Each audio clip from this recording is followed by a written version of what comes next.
Halo semuanya, jumpa lagi di Rujak Politik Channel. Nah, sekarang lagi segmen Rujak F1 ya, bareng dua rookie nih. Ya, saya, Rifki, dan Pak Ibnu. Gitu. Nah, sekarang kita akan bahas mengenai F1 GP Saudi Arabia. Betul. Kemarin balapan di Jeddah hari Minggu. Nah, itu malam-malam ya, nontoninnya ampun-ampun gitu kan. Begadang semua. Tapi nggak apa, meskipun balapannya nggak rame-rame amat, tapi layak nih buat diulas lebih jauh lah ya gitu. Sekali lagi ini dua rookie mencoba ngomongin F1 ya gitu. Tapi sebelum kita lebih jauh, nih Pak Ibnu, saya mau bacain dulu hasil balapannya gitu. Yang pertama balapan dimenangkan oleh pembalap McLaren, Oscar Piastri. Kenapa sih ngomong Piastri? Karena dia udah 3 kali menang balapan udah selama 5 balapan ya, dia udah 3 kali menang. Lalu ada juara dunia nih, Max Verstappen di posisi kedua. Lalu akhirnya Charles Leclerc ya, Ferrari dapat podium. Dan diikuti oleh pembalap McLaren juga, timnya Oscar Piastri, Lando Norris di posisi keempat, disusul oleh rekan satu negaranya, George Russell dari Mercedes, dan juga ada Kimi Antonelli di posisi ke-6. Nah, nomor 7-nya ada pembalap yang digantikan oleh Antonelli, Lewis Hamilton. Dan posisi ke-8 dan 9 ada dua Williams, Carlos Sainz dan Alex Albon. Lalu posisi ke-10 poin terakhir ya ditutup oleh ini rookie yang performa juga nggak bisa kita anggap remeh ya, karena cukup sering beberapa kali dia menghadirkan poin buat timnya, yaitu Isaac Hadjar, pembalap Prancis keturunan Aljazair. 11, ini nggak dapat poin ya, kita nggak apa, terusin aja. Ada Alonso, lalu Liam Lawson di 12, Oliver Bearman di 13, 14 ada Ocon, 15 ada Hülkenberg, lalu 16 ada Stroll, 17 ada Jack Doohan pembalap Alpine, dan 18 ada Gabriel Bortoleto, 19 dan 20 ini dua orang ini DNF ya, sayang sekali, Yuki Tsunoda dan Pierre Gasly, mantan rekan satu tim waktu itu saat di Alfa Tauri. Oke, langsung masuk ke pembahasan. Ini keren banget Oscar Piastri menurut saya, Pak, karena dia ini masih muda, baru tahun ketiga di F1, udah tenang banget bawaannya, nggak gerusa-gerusu, bisa nyaingi Max Verstappen yang pembalap agresif. Gimana Pak Ibnu? Jadi ya, Oscar Piastri ini mungkin seperti event-event sebelumnya. Jadi tiap beberapa musim itu selalu muncul anak ajaib. Ya kalau zaman dulu waktu Ayrton Senna jadi raja F1 di tahun 80-an akhir, lalu juga di 90-an awal, ya yang muncul anak ajaib itu setelah Ayrton Senna adalah seorang Michael Schumacher. Nah, lalu Michael Schumacher ya dengan Benetton Renault-nya dia juara, terus dia tidak menemukan saingan berarti, lalu dia pindah ke mana, Ferrari nggak juara-juara ya.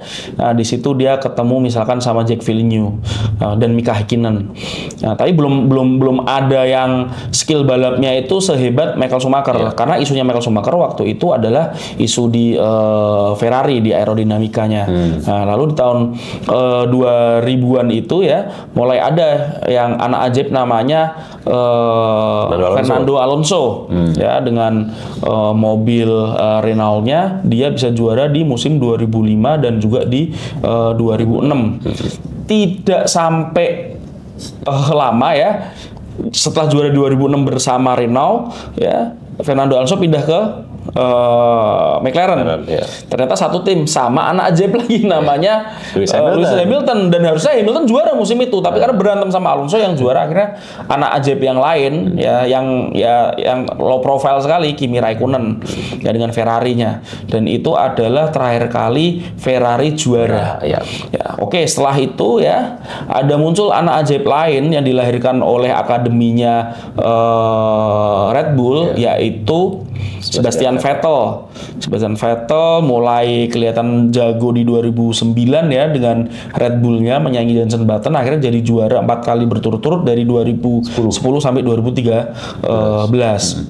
Ya, di situ ada jarak beberapa tahun yang nggak mana nih ada anak-anak ajaib baru lagi. Nggak kelihatan lagi wonderkid lagi. Nggak kelihatan. Sampai akhirnya lah datang seorang Max Verstappen tuh, saya lupa tuh musim berapa, 2017 atau bukan 2016 ya. 2016. Iya 2016. Ya, tapi waktu itu dia masih ada di tim keduanya Red Bull ya waktu itu. Jadi dari Max Verstappen ya, lalu sebenarnya yang dianggap sebagai anak ajaib lagi ini pembalapnya Ferrari, si Leclerc nih. Oh ya. Leclerc dia dianggap sebagai pembalap yang memiliki kemampuan juara dunia, tetapi udah beberapa musim dia jadi penantang serius, tetapi bukan penantang yang serius-serius banget kayak gitu. Jadi saat Hamilton juara dia bukan penantang utama.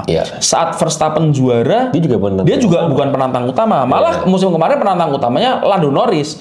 Lando Norris juga disebut sebagai pembalap ajaib. Tetapi akhirnya pembalap ajaib itu yang bener-bener ajaib itu, si anak ajaib ini adalah si Oscar Piastri yang sekarang digadang-gadang dia akan menjadi calon kuat juara dunia 2025 ini. Kenapa? Jadi Max Verstappen ini gaya balapnya ini kan agresif. Orang-orang itu agresif, ofensif. Jadi orang-orang pembalap yang lain itu takut saat dia beriringan dengan Verstappen ya, mereka itu relatif lebih mengalah agar tidak kesenggol nanti DNF gitu. Verstappen ini sepertinya dia ya udahlah hajar aja, sehingga pembalap yang lain tuh lebih mikir-mikir gitu kalau lagi beradu ya duel di sirkuit dengan Verstappen. Nah, yang terjadi kemarin adalah seorang Oscar Piastri itu dengan sangat tenang saat di belokan itu, saat mulai habis dari start ya. Piastri bagus ya. Startnya bagus ya. Jadi Piastri itu sudah mengambil ya, kalau ini ada kontroversi ya, memang ada yang menganggap hidung mobilnya Verstappen lebih dulu, ada yang bilang Piastri lebih dulu, tapi dari FIA racing directornya bilang yang kena penalti adalah si Verstappen. Ya, akhirnya Verstappen melebar. Jadi kalau lagi belok ini, misalkan di depannya itu adalah si Piastri. Ya, Piastri di depan, Piastri mengambil sisi luar saat akan berbelok. Verstappen ofensif dia ngambil juga tapi sisi dalam. Ya. Memang si Verstappen ini jago. Biasanya dia ofensif sehingga pembalap yang di depannya itu relatif dia jaga-jaga nggak mau DNF sehingga Verstappen bisa ngambil. Tapi Piastri enggak. Piastri itu dia slow aja, dia tetap belok gitu. Sehingga Verstappen juga kalau dia refleksnya luar biasa ya. Jadi dia melihat kayaknya si Piastri itu dia tetap bisa ambil duluan, akhirnya si Verstappen dia banting setir agak kanan lagi. Sehingga terjadi dia melebar dan dilanjutin kena penalti 5 detik. Ya itu rame lah, karena memang balapan kemarin itu nggak terlalu banyak overtaking ya. Jadi di awal balapan itu sangat seru dan itu menunjukkan kelasnya Piastri. Pembalap yang ini baru musim ketiga, anak muda, wajahnya juga masih bocah. Lando Norris itu disebut wajahnya bocah, tetapi Piastri lebih bocah lagi.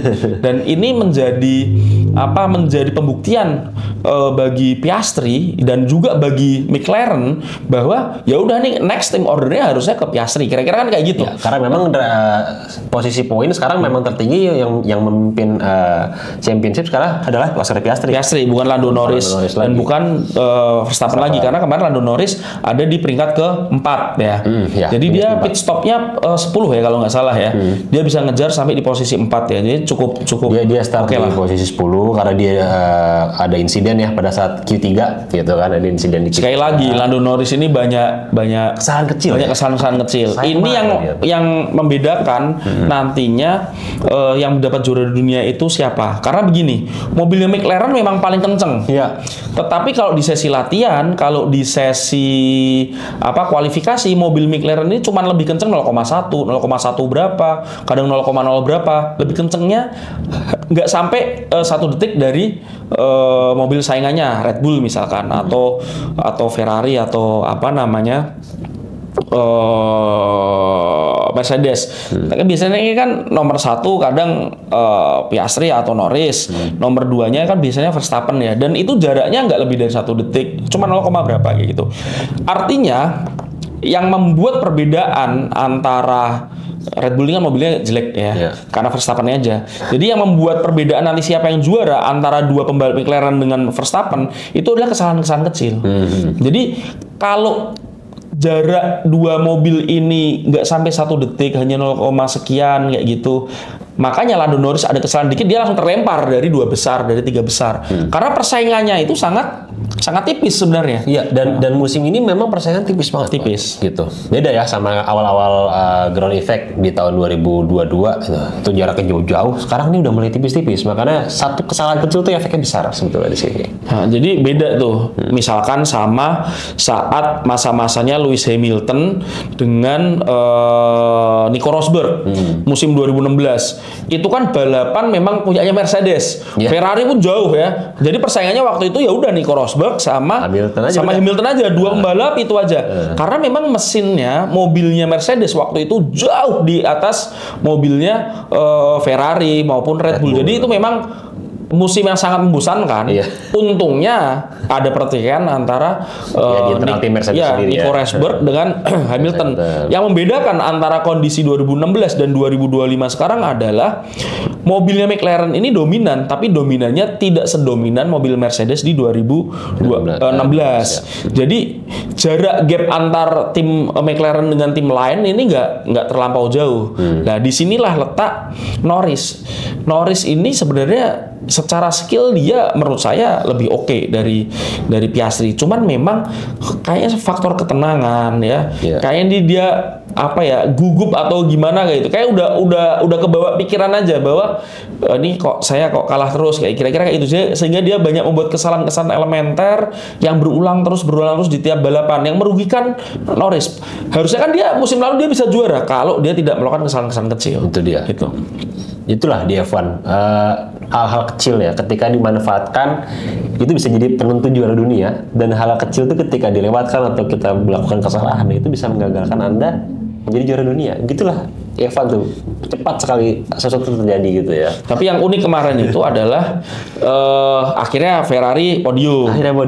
Leclerc. Bendera merah putih berkibar akhirnya. Bendera putih ya, Monaco ya, sama bendera Indonesia. Tetapi yang sangat disayangkan Hamilton ini masih tidak perform. Jadi settingan mobil Hamilton dengan Leclerc ini berbeda. Ya, Hamilton menginginkan settingan tersendiri, pengembangan mobilnya berbeda. Leclerc juga punya setting sendiri. Dan dari beberapa balapan terakhir kan Leclerc di depannya Hamilton. Nah, jadi ya ini semakin membuktikan bahwa ya nantinya saat balapan semakin banyak dan hasilnya juga Leclerc masih di atas Hamilton, ya mau nggak mau Hamilton untuk pertama kalinya akan menjadi pembalap yang tidak diprioritaskan. Dan itu memang mau tidak, sebenarnya kemarin ya di musim-musim terakhir Hamilton di Mercedes itu dia juga hasilnya sudah kalah dari George Russell. Tahun 2024 itu udah nggak terlalu diprioritaskan lah oleh Mercedes. Ya kita lihat apakah Hamilton bisa lepas dari keterpurukannya dia di musim ini ya. Ya ini musim yang baru bagi Hamilton dan Ferrari. Tapi kita lihat juga nanti ini kan kita libur 2 minggu nih dari Jeddah kemana, Las Vegas ya.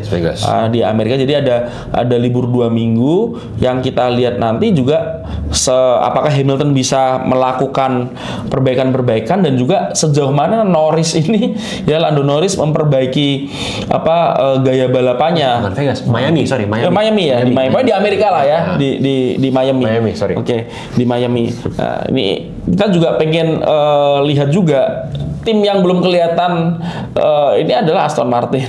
Iya, padahal uang gede dan lain-lain, ya. Tapi masih belum kelihatan tajinya. Bahkan ini kan Aston Martin diramalkan jadi salah satu tim balap yang mungkin akan mendatangkan Max Verstappen kalau Max Verstappen benar-benar cabut dari Red Bull musim depan. Ya, kita lihat saja. Tetapi yang pasti yang Ishak Hadjar ya dari Racing Bull ya, yang dulu Alfa Tauri itu.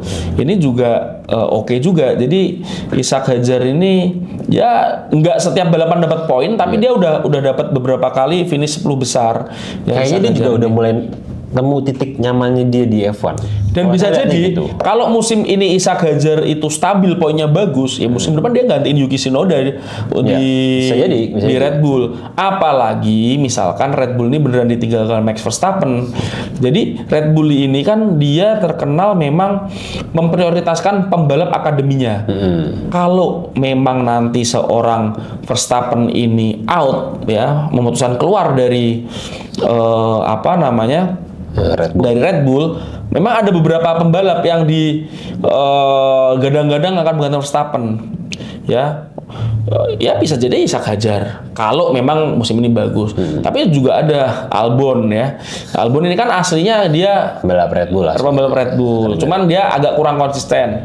Ya, sama fight-nya itu agak kurang. Tapi beberapa kali memang Albon ini menemani Verstappen di F1. Nah, ini isu lainnya lah yang mungkin nanti masih lama. Jadi harus melihat hasil balapan F1 lainnya nanti ke depan. Tapi yang cukup menarik Mas Rifki juga adalah soal duonya Haas, ya. Duonya Haas nih kan di awal-awal oke nih. Cuman ini mulai apa ya? Mulai kelihatan khasnya. Mulai kelihatan keteteran. Haas itu oke loh kalau pas di musim pertama di event saya lupa tuh 2017 2016 sama 2017 ya. 16. Itu dia berbicara cukup banyak meskipun dia belum, tetapi Haas pernah masuk 5 besar. Pernah masuk 5 besar, dan di musim 2026 nanti kan ada tim baru ya dari Amerika juga, ya. Tim Cadillac, ya. Jadi nanti di musim ada 11 tim. Ada 11 tim. Di 2026, ya. Nanti Haas juga harus punya prestasi gitu untuk bisa mengambil hati masyarakat Amerika nantinya. Siapa Haas pembalapnya? Sekarang ada Esteban Ocon sama Oliver Bearman. Oliver Bearman, ya. Jadi Oliver Bearman ini kan sebelumnya di Williams, ya, kalau nggak salah, ya? Bukan, dia sempat membalap di Jeddah waktu itu, kalau salah digantiin Sainz di Ferrari. Langsung dapat poin ya, Oliver Bearman. Oh ya.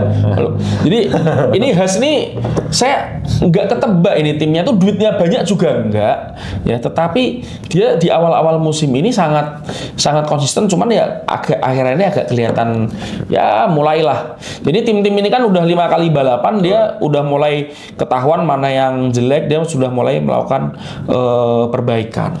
Nah, ngomongin tim, ya, ini kita bacain aja posisi-posisi tim, ya. Konstruktor. Tim standings kontraktor gitu, ya. Yang pertama ada McLaren, ya iyalah ini konsisten banget, ya. Berapa dia? Poinnya 188. 188. Lalu di bawah ada Mercedes di 111 poin. Red Bull dengan mesin Hondanya 89 poin. Ferrari 78. Kelima ada dia nih, saya suka banget nih, Williams. Saya nggak tahu suka banget Williams tuh. Williams tuh Albon dan Sainz. Suka banget ya, 25 poin. Dari musim lalu mereka keren loh, terutama Albon. Iya, dan sekarang makin konsisten. Ya, Sainz, ya. Saya suka sekarang banget. Lalu Haas di posisi ke-6. Nah, ini lucu nih, Aston Martin ini tadi Bapak bilang. 7, Aston ya? Martin posisi 7 dengan 10 poin. 10 poin. Lalu ada Racing Bulls. Nah, Racing Bulls memang dari beberapa tahun yang lalu memang di posisinya aja 78 gitu, ya. Dengan 8 poin perolehannya. Alpine ini tim pabrikan ini kok. Renault, ya. Iya. Dengan 6 poin aja. Lalu ada Kick Sauber. Nah, nih tahun depan jadi Audi ya, dengan 6 poin gitu. Yaitu untuk tim standing. Ngomong-ngomong, tadi kita sempat dengar gosip-gosip juga. Nah, ini ada gosip yang saya sempat baca. Katanya Verstappen itu kalau Red Bull nggak perform di tahun ini, cabut, dan dia milih klausul untuk keluar. Dia katanya mau hiatus dulu di 2026. Malah istirahat, milih gitu? Katanya sih begitu. Oke, udah capek ya. Dia mau niru Michael Jordan apa hiatus? Dia mau hiatus dulu sambil ya cek ombak mungkin gitu, ya. Nih kalau emang kabar ini bener, ya. Tapi ini sekali lagi saya tekankan ini adalah rumor gitu, ya. Baru nanti dia akan memutuskan ke tim mana. Dan ngomong-ngomong soal Verstappen juga, Honda ini udah nyaman banget sama Verstappen sebenarnya, gitu. Dan pihak Honda pun juga pernah bicara bahwa mereka nggak keberatan ketika harus bekerja sama dengan Verstappen lagi. Ya, tahun depan Honda di mana? Di Aston Martin gitu kan. Jadi supply mesin Aston Martin. Meskipun katanya ada rumor juga lagi nih, Pak.